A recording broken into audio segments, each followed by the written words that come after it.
तर्यमा शन्न इन्द्रो बृहस्पतिः शन्नो विष्णुरुक्रमः नमो ब्रह्मणे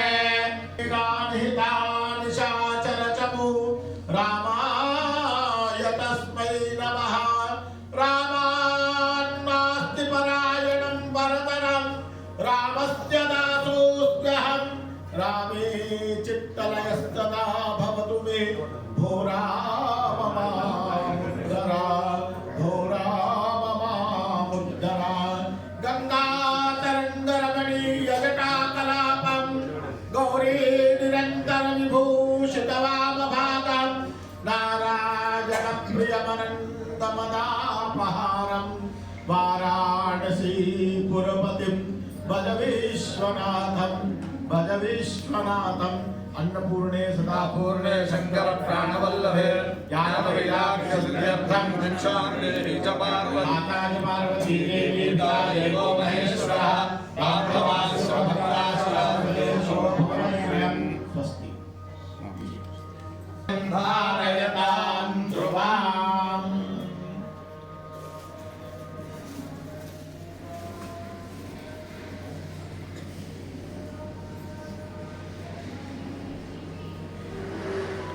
పెద్దలు నలుగురు కూడా ఈ క్యాలెండర్ ఆవిష్కరణ చేయాలి అని ఐదు బ్రహ్మశ్రీ వేదమూర్తులైన వేమూరి వెంకట సీతారామనాల మధ్య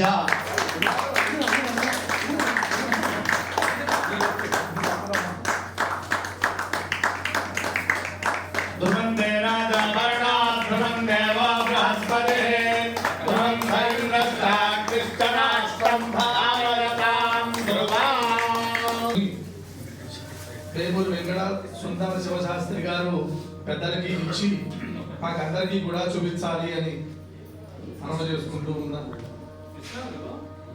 వెంకట సీతారామాంజనేయ శాస్త్రి గారి దంపతులకి కూడా ఆ క్యాలెండర్లు ఇచ్చి అందరూ కూడా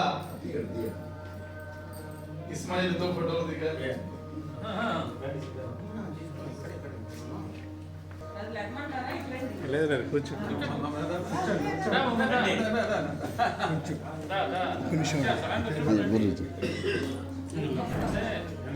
ఆశ్రమం క్యాలెండర్లో ఏం చెప్పారో చూడండి. అటువంటి ప్రాచుర్యం పొందిన ఆంధ్రాశ్రమం క్యాలెండరు ఈ రోజు మనం ఆవిష్కరించుకుంటూ ఉన్నాం. పెద్దలు అందరూ ఈ ఆవిష్కరణలో పాల్గొన్నారు. గురువులు పూజ్యులు శ్రీ సుబ్రహ్మణ్యం, ఆంధ్రాశ్రమం మేనేజింగ్ ట్రస్టీ వేమూరి సుందర శాస్త్రి గారి దంపతులు, వారి అనుజులు అయిన వేమూరి వెంకట సీతారామాంజనేయ శాస్త్రి గారి దంపతులు, అందరి సన్నిధిలో ఈ ఆవిష్కరణ జరిగింది. అందరికీ కృతజ్ఞతలు. ఈ 2026కు సంబంధించి క్యాలెండర్ ఎందుకు ఆవిష్కరించుకోవాలి అని కోరుకుంటూ ఉన్నా.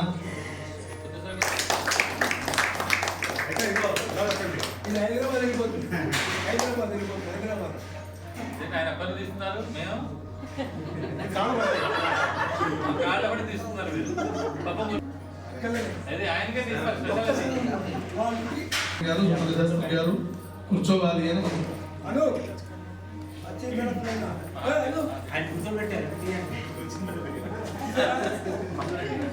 సంవత్సరంలో బ్రహ్మశ్రీ వేదమూర్తులైన శ్రీ సుబ్రహ్మణ్యం గారి మాతాపితరులను స్మరించుకుంటూ వారి తండ్రి గారి 100 సంవత్సరాలను పురస్కరించుకుని శ్రీరామ మహాసామ్రాజ్యానికి ఆకాశంలో ప్రమాణం ఏమీ లేదు.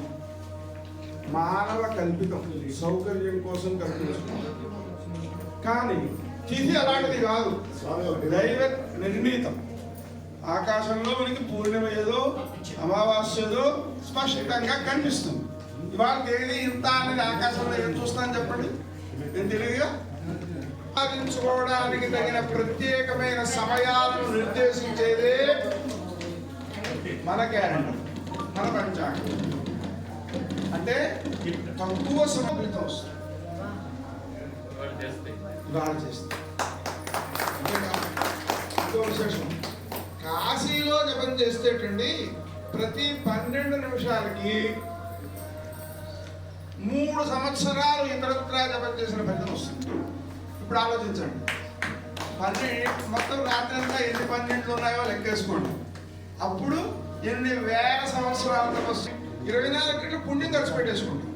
మరి ఏమవుతుంది అంటే వృద్ధస్థావత్ చింతాసక్త, వయసు మీరేటప్పటికి పుణ్యం కాస్త ఖర్చు అయిపోయి పాపం మాత్రమే మిగిలినందువలన గడిచిన కష్టాల గురించో సార్థకం చేసుకోవాలి అంటే ఈ ఉత్తమ సమయాలన్నింటినీ కూడా తెలుసుకోవాలి. వాటిలో చేయాల్సినటువంటి పనులను బద్ధకం విడిచి ఆచరించాలి. నిలబడి ఉన్నాం మన ధర్మంలో. ఇటలీ దేశాన్ని క్రిస్టియానిటీ ఆక్రమించడానికి ఒక నెల రోజులు సరిపోయింది. నెల రోజులు. మేము 1000 సంవత్సరాల నుంచి ప్రయత్నం చేస్తున్నా ఇంకా భారతదేశాన్ని ఆక్రమించలేకపోయామని మనకు తక్కువ సమయంలో ఎక్కువ పుణ్యాన్ని ఆచరించగలిగినటువంటి ఘనమైన వారం వచ్చిన రోజున చంద్రశేఖరాష్టకం పారాయణ బాగా చేసుకుంటే రోజంతా మహామృత్యువు కూడా తొలగిపోతుంది. ఆలోచించండి, ఏ డాక్టరు చేయలేడు, కానీ మంత్రం చేస్తుంది, దైవం చేస్తుంది. మనం ఆ విధంగా కాలాన్ని సద్వినియోగం చేసుకోవడానికి, మన అభీష్టాలను నెరవేర్చుకోవడానికి, అసలు అభీష్టాలు ఎందుకు నెరవేర్చుకోవాలో తెలుసా అండి? మనం ఎన్నో జన్మల్లో ఎన్నో కోరికలతో పుట్టాం, కొన్ని మిగిలిపోయినందుకు ఇప్పుడు పుట్టాం. వాటిని పూర్తి చేసుకోకపోతే మోక్షం రాదు. మరి మోక్షం రావాలంటే గత జన్మల్లోని కోరికలన్నీ అయిపోవాలంటే ఏం కావాలి? పుణ్యం కావాలి. పుణ్యం లేనిదే సాధ్యం కాదు. రమణ మహర్షి దగ్గరికి వాళ్ళ అమ్మగారు వచ్చారు. వచ్చి వస్తే ముందే వాళ్ళ బంధువులతో వాళ్ళతో చెబితే వెళ్ళొద్దు, వాడికి టైం ఉండదు అని చెప్పారు. నిన్ను మాట్లాడడానికి, నిన్ను పలకరించడానికి కూడా వాడికి టైం ఉండదు, నువ్వు అక్కడికి వెళ్ళి ఏం చేస్తావు, అక్కడికి వచ్చింది ఆయన పట్టించుకోలేదు మామూలుగాను. కానీ ఒక అరగంటలో పోతుందనగా ఆయన వెళ్ళి దగ్గర కూర్చుని తల మీద చేపెట్టి 30 జన్మలు అనుభవింపజేసేసి కర్మని నిశ్శేషం చేసేసి ఆమెకు మోక్షం వచ్చేలా చేశాడు. అలా మన కొత్త కోరికలు కోరుకోవడం కోసం కాదండి పుణ్యం చేయడం. పాత కోరికలన్నీ పూర్తయిపోయి ఆనందంగా ఉండడం కోసం. అది పాత కోరికలన్నీ పూర్తయ్యాలని పుణ్యం కావాలి కదా. మరి అక్కడ రమణ మహర్షి తీసుకొచ్చాడు 30 జన్మల పుణ్యాన్ని, 30 జన్మలు అనుభవింపజేసే పుణ్యాన్ని తీసుకొచ్చాడు ఆయన. మనకి ఎవరు తీసుకొస్తారు? ఎవరు తీసుకున్నారు కదా. అందుకే మనమే పుణ్యాన్ని తీసుకోవాలంటే పంచాంగం కావాలి. ఏకాదశి నాడు ఉపవాసం ఉంటే ఎంతటి ఉత్తమమైన ఫలితాలు వస్తాయో మన శాస్త్రం. ద్రౌపదిని కాపాడాడు, మరి అభిమన్యుడిని ఎందుకు కాపాడలేదు అంటే ఇక్కడ పుణ్యం ఉంది, అక్కడ వేరే కారణం ఉంది కాబట్టి. అందుకని మనం ఏం చేయాలి? ఆయన మనల్ని కాపాడాలంటే పూర్వజంలో ఎప్పుడో ఒక సన్యాసికి చీర చెప్పి గోచి పెట్టుకుందుకు పట్టించింది. అందుకని ఆమెకు పట్టించాడు. కృష్ణుడికి చేయి తెగితే కొంచెం చుట్టుకుందుకు పట్టించిందిట, అందుకని పట్టించాడు. లాగా ఉంటాయి సమయాలు, అలాగే పాత్రతలు ఇవన్నీ కూడా ఉంటాయి. వాటన్నిటినీ మనం ఆచరించాలి అంటే పంచాంగం మనకు ఉండి తీరాలి. ఉంటే సరిపోతుంది, రోజు చూసుకోవాలి. అది మీరందరికీ మూలం అన్నమాట. మీరందరూ కూడా మీకందరికీ పుణ్యాన్ని సమకూర్చే ప్రయత్నంలో ఉన్నారు కాబట్టి ఆ ప్రయత్నాన్ని మనం సఫలం చేయాలంటే మనమే ఆచరించాలి. మనమే అన్నం పెడతారండి మీరు, మనం తినాలి కదా. మనం ఎక్కడ తినాలంటే వారు పెడుతున్నారు అనుకుంటే కూడా సరిపోదు, పెట్టుకున్న తినాలి. అందుకని దీన్ని వినియోగంలో పెట్టుకోవాల్సిందిగా కోరుతూ అందరికీ నమస్కారం.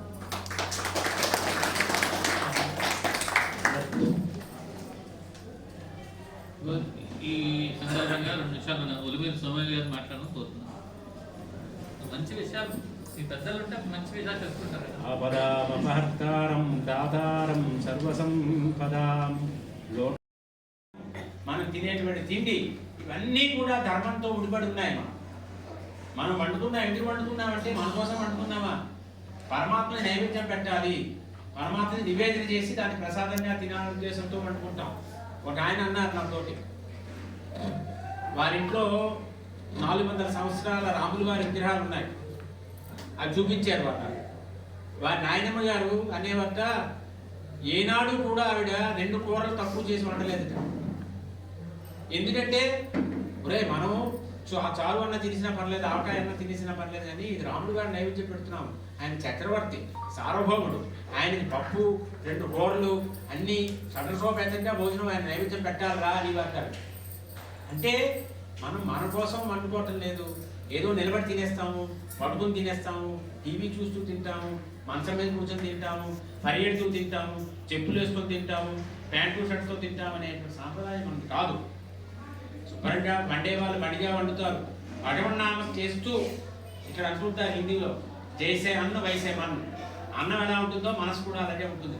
అందువల్ల ఆ అన్నానికి పవిత్రత రావాలంటే భగవన్నామం చేస్తూ ఆ అన్నాన్ని వండుతారు. అది భగవంతుడు నివేదన చేస్తారు. నివేదన చేసిన తర్వాత ఏమవుతుంది? ప్రసాదం అయిపోతుంది. ఏదో పులిహార దద్దోజనం చక్కెర పొంగలి కాదు, అది స్వామివారి ప్రసాదం అండి అంటాం మనం. ఆ ప్రసాదంగా మనం తీసుకుంటాము. ఇవన్నీ తర్వాత మనం ఒక ఇవ్వాలంటే జనవరి 1వ తారీఖు అంటున్నారు. అర్ధరాత్రి రోజు మొదలవడం ఏమిటి? అందరూ పడుతున్నప్పుడు రోజు మొదలవుతుందా? మనది అలా కాదే. సూర్యోదయం అయింది, పాడ్యం అయింది, ఇవాళ చైత్ర శుద్ధ పాడ్యమై ఇవాళ సూర్యనారాయణమూర్తి వారు వచ్చారు. కనిపించే దేవుడు ఆయన. ఏష బ్రహ్మ విష్ణుశ్చ శివస్కంద ప్రజాపతి అంటారు రామాయణంలో ఆదిత్యోదయంలో. ఆయనే బ్రహ్మ, ఆయనే శివుడు, ఆయనే విష్ణువు, ఆయనే స్కందుడు, ఆయనే ప్రజాపతి. సకల దేవతా స్వరూపం సూర్యనారాయణమూర్తి వారు మనకు ఉదయం అయ్యేసరికల్లా ఆయన కనిపిస్తారు. ఆ సూర్యనారాయణమూర్తి వారు వచ్చారు, వారి దర్శనం చేసుకున్నాం, అవే ఇవాళ ఉగాది పండగ అని మనం నూతన సంవత్సరం మొదలవుతుంది. ఇవన్నీ కూడా మనదైన సాంప్రదాయం ఉంది. ఈ సాంప్రదాయాన్ని నిలబెట్టుకోవాలి.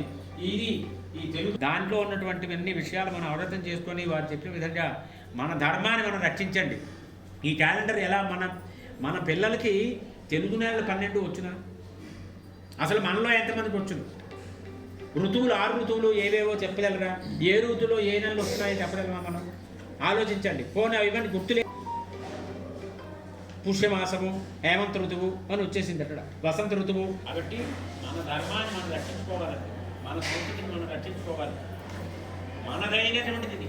దీన్ని ఇంగ్లీష్లో చెప్పాలంటే యూనిక్ అంటాం కానీ, అంటే ఏకైక విలక్షణమైనటువంటి ధర్మము సాంప్రదాయము అసలు ఏం చెయ్యాలి అనేటువంటి భావన వాళ్ళకి వస్తుంది.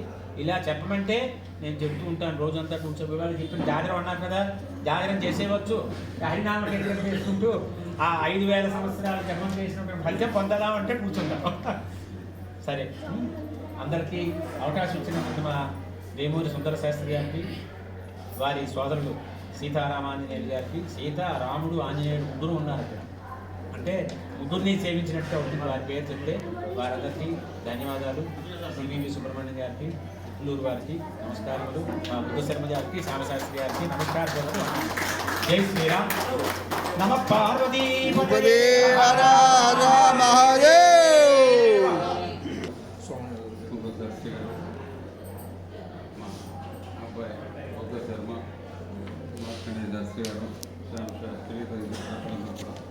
స్వాగతం. విశేషం ఏమిటంటే ఇవాళ మార్గశిర మాసం సోమవారం కించిత్ లేకుండా ఆ పరమేశ్వరుడు మన్ని పరాభావం లేకుండా చేస్తాడు. ఎందుకంటే కాశీ క్యాలెండర్ ఇది చూస్తేనే మనకు కాశీ గుర్తుకొస్తుంది. అట్లాగే మరి అన్ని అది చూస్తేనే మా సుందరశాస్త్రి గారు ఎట్లా సుందరంగా ఉంటాడో ఇది కూడా క్యాలెండర్ కూడా అంతకన్నా సుందరమయంగా ఉంటుంది. ఇది చూస్తే ఏంటంటే క్యాలెండర్లో విశేషాలు ఏమున్నాయా అని చెప్పి ఇంకా లోపలికి వెళ్తాం. మిగతా క్యాలెండర్లు ఉంటాయి కానీ అవన్నీ రొటీన్గా అవన్నీ వేస్తుంటాం. క్యాలెండర్లో చాలా విశేషంగా మరి దాంట్లో మనకి కాశీ గురించి విశేషాలు తెలుస్తాయి. కాశీని కలుస్తూ ఉంటాం. కాశీ రోజు కూడా అది మనం క్యాలెండర్ చూడగానే విశేషాలు గుర్తుకొస్తుంటాడు. మనకి కాశీని తలిచినంత మరి కలగదు పాపము ఎరికయనియని, కాశీని లోదలంత మన కర్కశ భావము అంతమొందెడని, కాశీ నివాసం ఉండుటది కామ్యము అర్థము మోక్షమార్గము, కాశీకి సాటి భూమి ఇలా కాశము మాట యజమాశివ.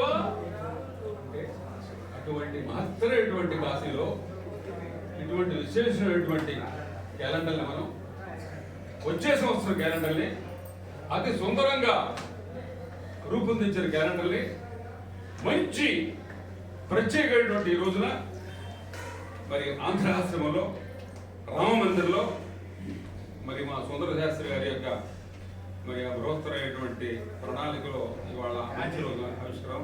అందుకని మీ అందరూ ఏంటంటే ప్రత్యేకం మా రాగిడి ఇది చూసారా, ఇప్పుడు క్యాలెండర్ అంటే ఆస్ట్రేలియా పోతుందని, ఆస్ట్రేలియాలో క్యాలెండర్లు ఉంటుంది. మరి ఏమిటంటే విశేషం, ఇవన్నీ కూడా దేశాలకి రాష్ట్రాలకి క్యాలెండర్ పెట్టలేదు, అందులోనూ రోజుల్లో వెళ్ళిపోతారు. శాస్త్రం ఈ యొక్క విశేష గుణగణాలన్నీ కూడా మనం వెంటనే మనకి లోపల ఎదుగుతుంటాయి. ఈ భావన రాగానే క్యాలెండర్ చూడగానే క్యాలెండర్లో అనేక రకాలుగా దీంట్లో రూపొందించి మీరు దీంట్లో పార్టిసిపేట్ చేయడం, క్యాలెండర్ని గ్రహించడం, ఆవిష్కరణ సభలో మీరు పాల్గొనడం, మహామౌలు వాళ్ళు ఇచ్చిన సందేశాన్ని మీరు స్వీకరించడం నేను చాలా ఇదిగా భావిస్తున్నాను. ఒకసారి మనం కాస్తని మరి స్మరించుకొని తర్వాత విశ్వనాథ పరమేశ్వర ఈశ్వర శంకర ప్రభో భవ శుభనామ సంస్మరణ పవనదాయక మెల్లవారికి జవమున జీవముండి మరి జాగృతి కలిగిన ఎల ప్రాణియున్ శవము శివంబులేగిలను శంకర చింతన స్వల్పకం శివా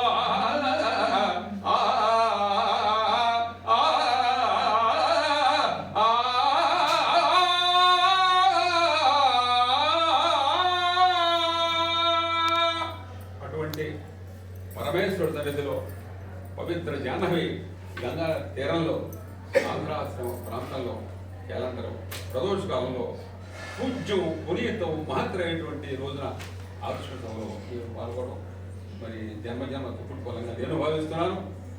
మీరు భావించబోయినా సరే భగవంతుడు ఆ ప్రకారంగా మీ చేత భావించేస్తాడు, ఆయన ఆశీర్వాదం అందజేస్తాడు. మరి అంత గవించి మా భద్రత ముందుకు వస్తున్నాడు.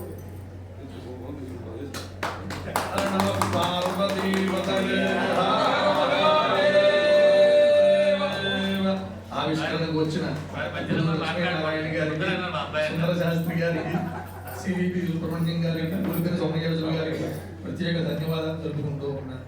రాజా రామచంద్రకి జై శ్రీరామ్, జై శ్రీరామ్, జై శ్రీరామ్, జై శ్రీరామ్, జై శ్రీరామ్, జై శ్రీరామ్.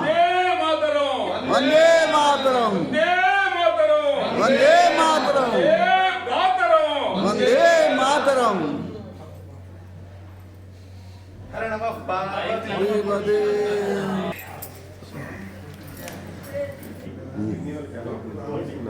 వద్దు, నేను ఇస్తాను. ఇప్పుడు కాదు, ఇప్పుడు అడగ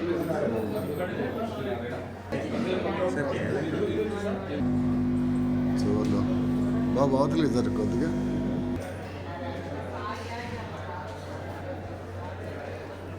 ఇదిగో